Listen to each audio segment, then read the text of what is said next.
Assalamualaikum warahmatullahi wabarakatuh. Kembali lagi bersama saya Aniranda. Di sini saya akan menjelaskan tentang mendeskripsikan konsep dasar geografi. Satu yaitu lokasi. Seperti namanya, konsep relatif membahas letak atau posisi spesial dari objek tertentu di permukaan bumi.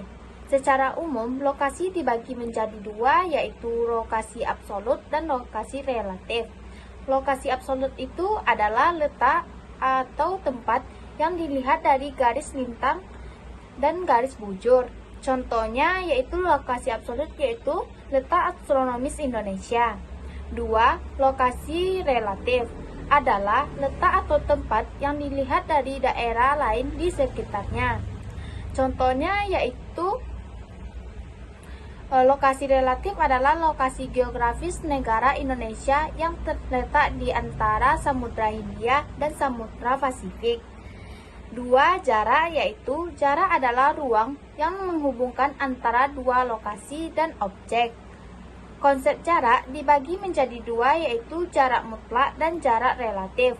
Jarak mutlak adalah jarak dua tempat yang diukur berdasarkan garis lurus di udara yang mudah diukur berdasarkan peta. Contohnya, jarak dari Jakarta ke Malang. Lalu, jarak relatif bisa dikatakan pada jarak tempuh baik yang berkaitan dengan waktu. Lalu, jarak relatif dinyatakan pada jarak tempuh baik yang berkaitan dengan waktu perjalanan yang diperlukan maupun biaya angkutan. Contohnya, Jakarta ke Malang dengan pesawat yaitu 15 jam. Tiga, keterjangkauan, yaitu konsep geografi mengacu pada pemadahan untuk mencapai suatu objek yang Tiga, keterjangkauan, yaitu konsep geografi mengacu pada kemudahan untuk mencapai suatu objek yang diminati oleh kondisi geografis suatu wilayah. Contohnya, dari Jakarta akan lebih mudah menjangkau kota Padang daripada Kepulauan Mentawai.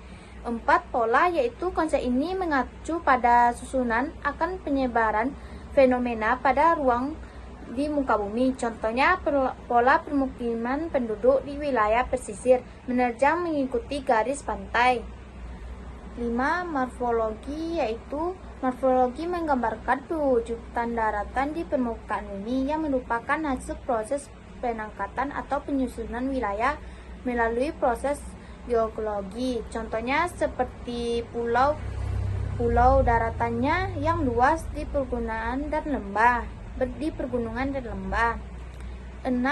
Aglomerasi, yaitu konsep geografi ini adalah kecenderungan persebaran yang bersifat mengelompokkan pada suatu wilayah. Contohnya permukiman penduduk masyarakat berdekatan.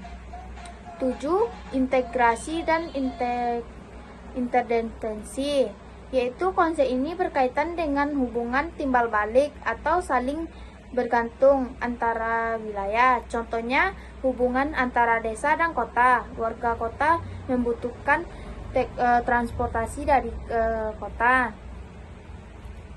Nilai ke-8, nilai kegunaan, yaitu nilai kegunaan ini mengacu pada kelebihannya yang dimiliki suatu tempat atau wilayah tertentu dan dimiliki nilai kegunaan yang berbeda berdasarkan fungsinya.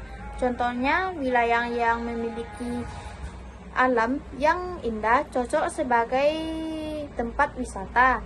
9. Diferensiasi area. Diferensiasi daerah menyatakan keunikan atau karakteristik antara wilayah suatu dengan lainnya. Contohnya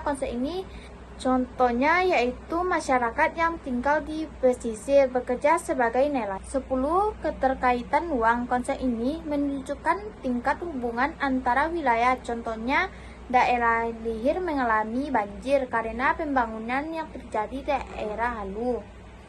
Sekian penjelasan dari saya ucapkan terima kasih. Bye-bye.